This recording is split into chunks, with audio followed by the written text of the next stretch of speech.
Hey YouTube, how you guys doing tonight? Kevin here coming back at you, and it is night. Let me show you. Yep, it's night. Confirmed.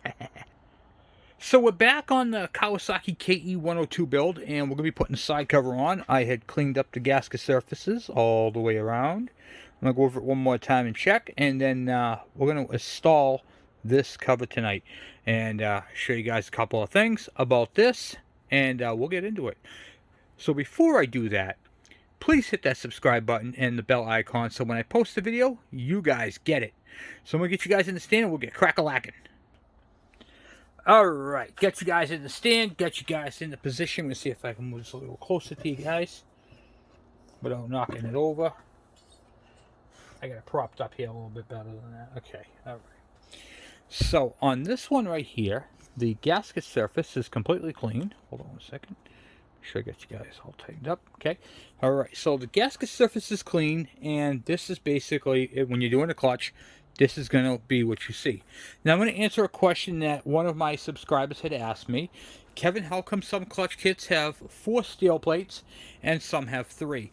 On this bike right here, you can see how there's an extra steel plate right here. All right. Some of those are aluminum. And it looks like this. So if you have this style right here where the friction disc is actually built onto it, these are the newer styles, then you only need 3 steels. If you have this style, which is just a hub, and this style right here takes 4 clutch discs and 4 friction discs. So you have 4 steels and 4 friction discs. Okay? Real simple. Alright, and I'm going to get on to answering another question. Kevin, how do I know what size Kickstarter I have? Well, let me show you guys a simple trick. They don't know if you have a 13 or a 14, so you just take a 13mm wrench and a 14mm wrench, you stick it on the shaft. This is a 14. 13 won't fit. Stick it right on there like that, onto the teeth, won't fit. 14 fits perfectly. And that is how you can tell what size Kickstarter shaft you guys have. Okay, so that's one way of doing it.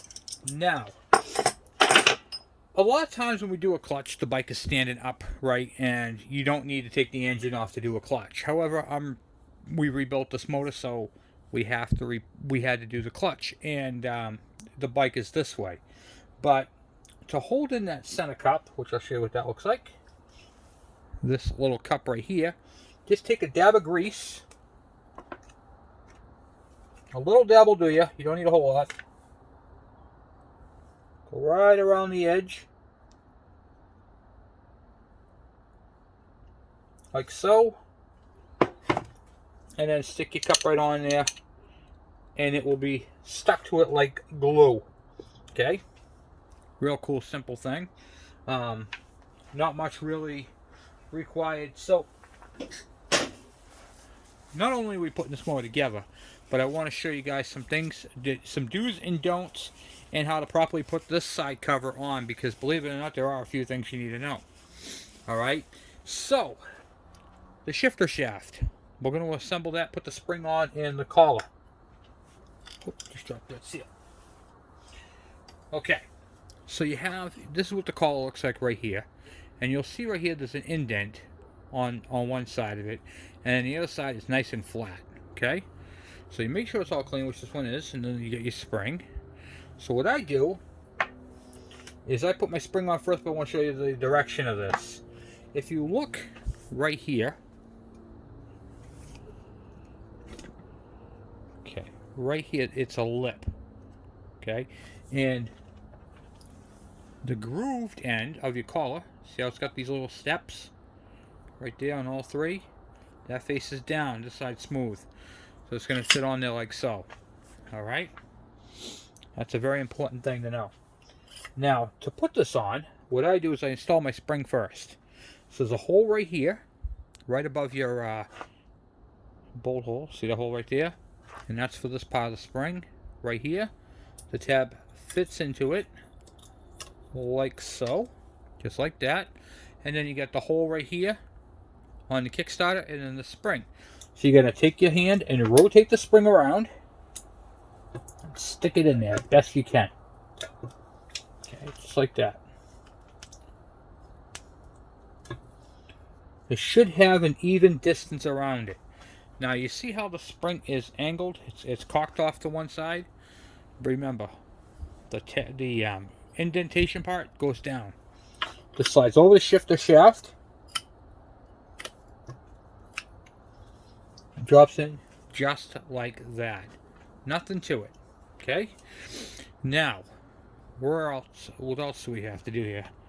Anybody know? I'll show you. Okay, so now we have that part's done. Okay, got my O-ring here. You want to make sure you have a good O-ring for your intake. It's clean and there's no debris. It slides right over the intake like that. And then you have your transfer port, which is this little guy right here. And that goes right here. Now this is where your oil injection goes through. So it's very important. And there's also a seal on that. It's a regular fat seal. Fits around that like so. And goes like that.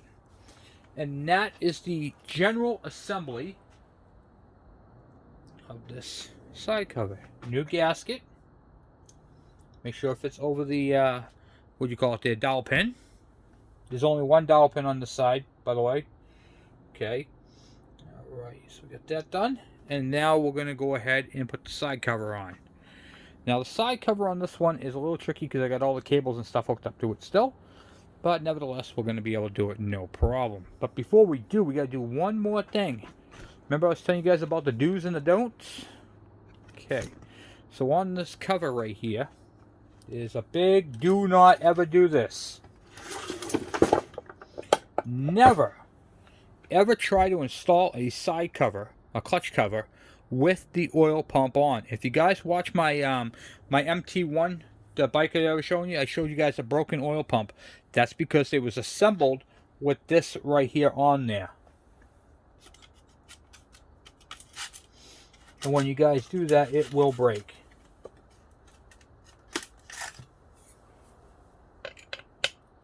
Okay.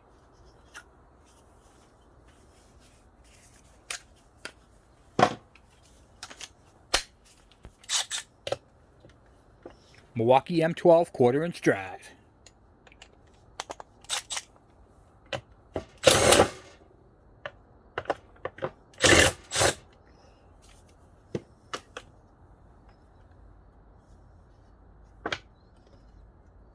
And of course, note the direction it come out of.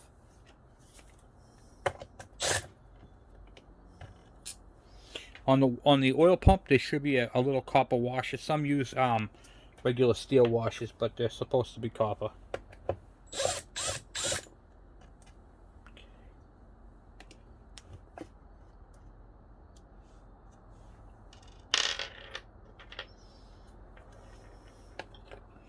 And then pop that right out of there. Now let me explain to you why. This little shaft sticking up right here. See if I can zoom you guys in here. You guys can see how it's got a slot on it. Okay, the matching slot to that is on the back side of the oil pump, and that's what drives it. Now, if your slot is this way and you go to tighten up that cover, you're going to break it. So that is why you always have to remove it. Don't try to line it up by eye. Honestly, even if you tear the gasket's only like $2. So it's worth removing. Okay, always remove it. Now for the lubrication part. So what I do with these, real simple.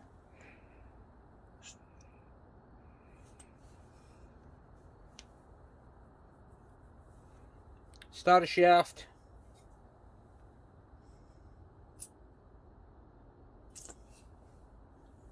Oil pump shaft.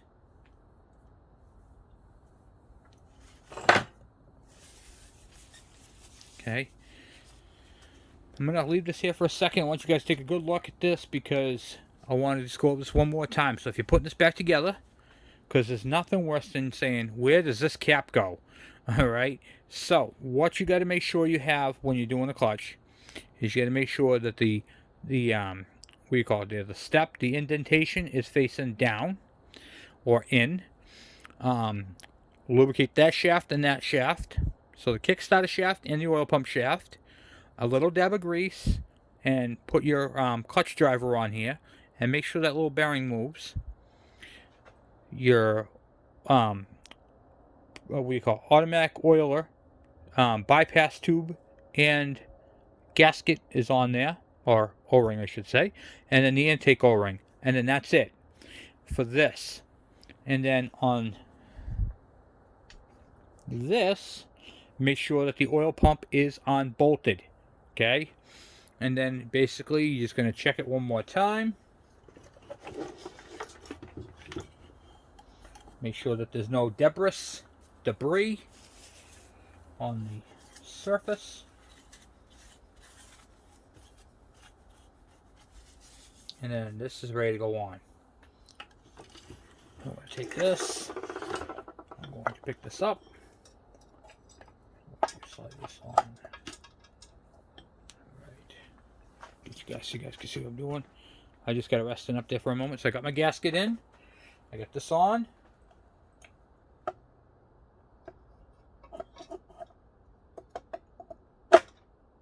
Okay, don't go too hard down because the gasket's going to shift around, because the only pivot point for the gasket is on that dowel pin.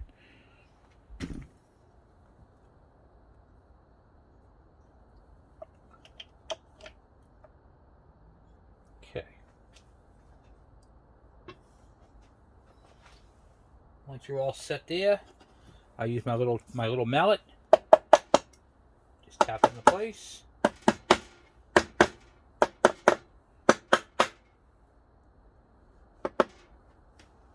And make sure it's seated all the way in, and it is. And then I go ahead and I screw it all down.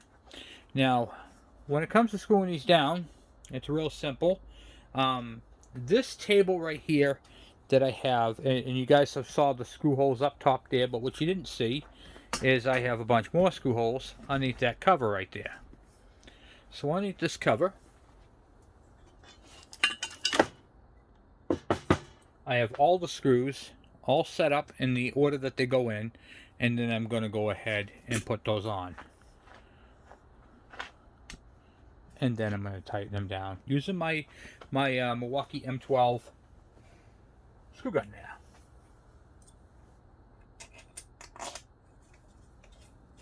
These two don't get tightened down yet because these two go to the cover, but they will eventually get tightened down. Okay, and then we'll start with all these.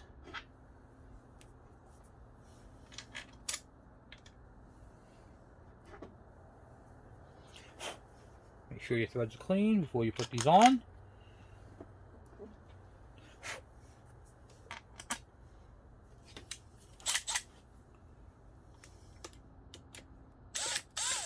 Oh, got the wrong side on here.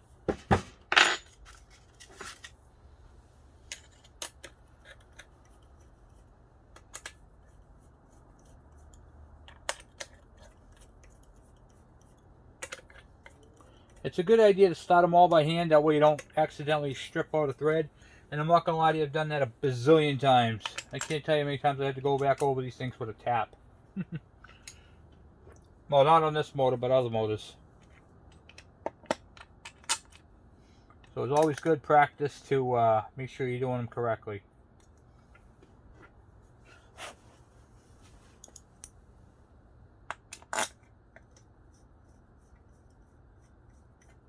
Alright. And then after that, you just zap them in.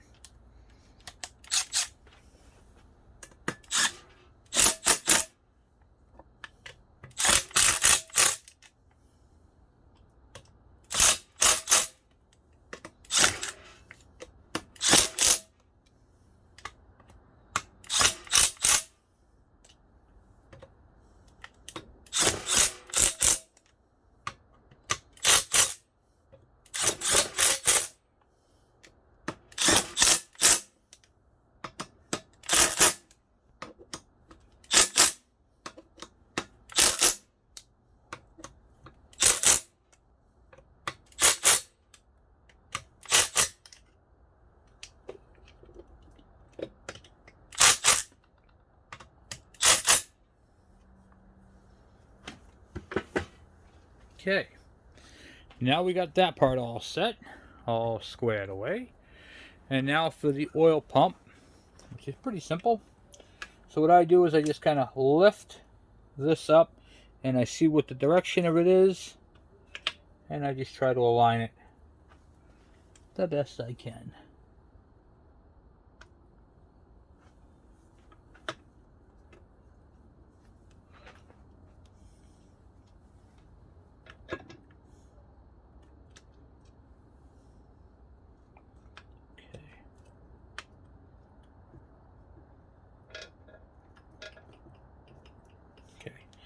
Now you will feel it when it seats in there. You push down, you kind of rotate it back and forth, and you'll feel that grab in.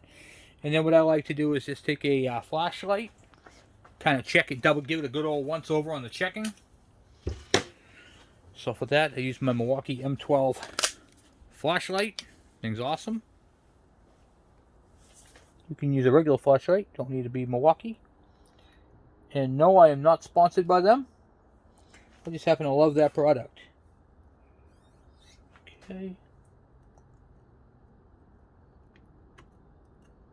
Nice. Okay, good. We're in there. We're good. All right. Then I pick my little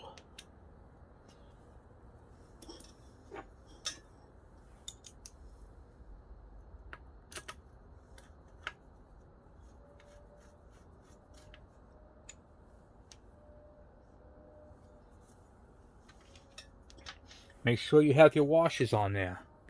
Now this bike right here, this motor's been converted all over to Allen head bolts, and I got this kit off of eBay for those who want to do this. And if you look it up for a KE, it's the same kit that works on the KM, the KDs, the MC1s, the what do you call it there? All those, all these little family of rotary valves. Okay. Go. Snake that past. Give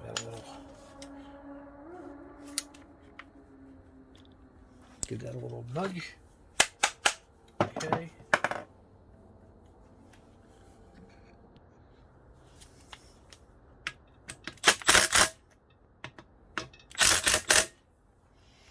All right, and that, my friends, is how that's all done.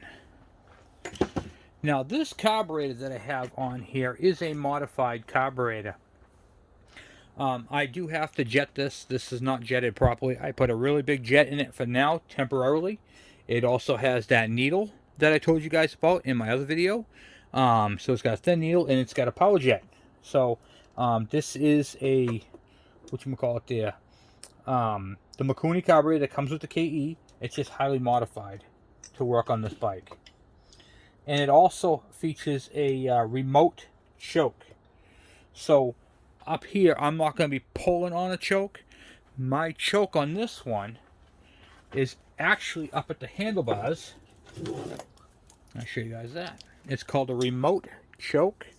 This is what my signals and all that look like. So you get your turn left and right like you would on a regular KE. Lights, high, low, beam, same switches. Okay, the horn right here. But down bottom here, so there's this choke.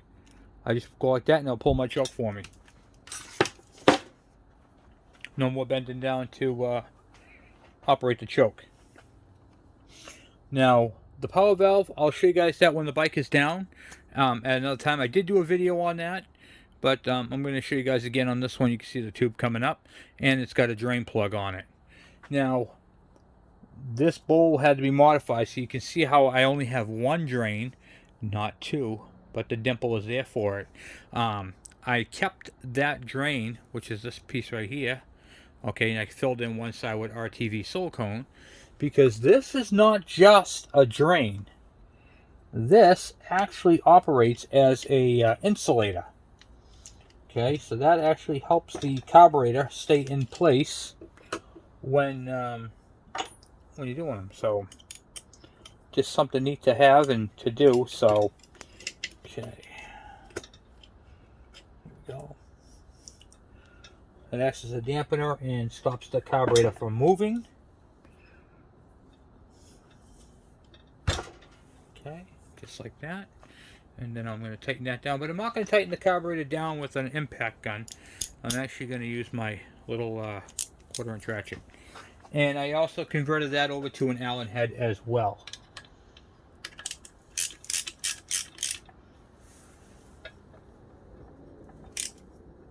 Okay. That's not bad. I get asked a lot of questions about springs and where certain clips go. So at this time, I'm going to show you guys a little bit about that. All right, I'm going to take you guys out of the stand, so I apologize for any shakiness. Okay, so this is a spring right here that is common when we do clutches and stuff like that. But where's that spring go? That is where that little black spring goes. It's about maybe 1.5 inches. Okay, maybe a little longer, 1 3/4. That spring right there. And then the other question was about this cable clip, which is right here. This is how it goes. And basically all this does is it keeps your cable into the adjuster. And you can see how my cable adjuster is off right now. So we're going to be doing a full-on adjustment on all this to get this thing all situated up. And while I have you up here, I'll show you guys that carburetor. Okay, so now you can see the orientation of the carburetor.